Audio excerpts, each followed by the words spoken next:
শান্ত, এত টাকা পয়সা ধন শুনাম আমি কি কার জন্য করলাম?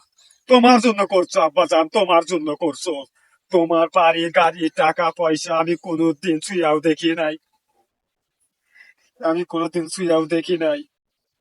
তোমার তোমার পালং কিনা দিছো আমারে, 1 লাখ টাকা দিয়ে সেগুলো স্টোরে পড়া রয়েছে, আমি ওগুলা ছুঁয়াও দেখি নাই। আমি মাটিতে পাটি পাইতা ঘুমাইছি। আর এই যে দেখো আব্বাজান, আমার একটা শার্ট অনেক কাপড় চুরা আমার কিনা দিছো, কিন্তু আমি সেগুলো ছুঁয়াও দেখি নাই। আব্বাজান, তোমার এই মার্সিডিজ গাড়ি আমি চালাইছি, কিন্তু তোমার কাজের জন্য, আমার কাজের জন্য না। কারণ আমার সম্বল একটাই, সে হচ্ছে আমার একটা দোতারা, আর কোনো কিছুই না। ওই দোতারাটাই আমার সম্বল আব্বা।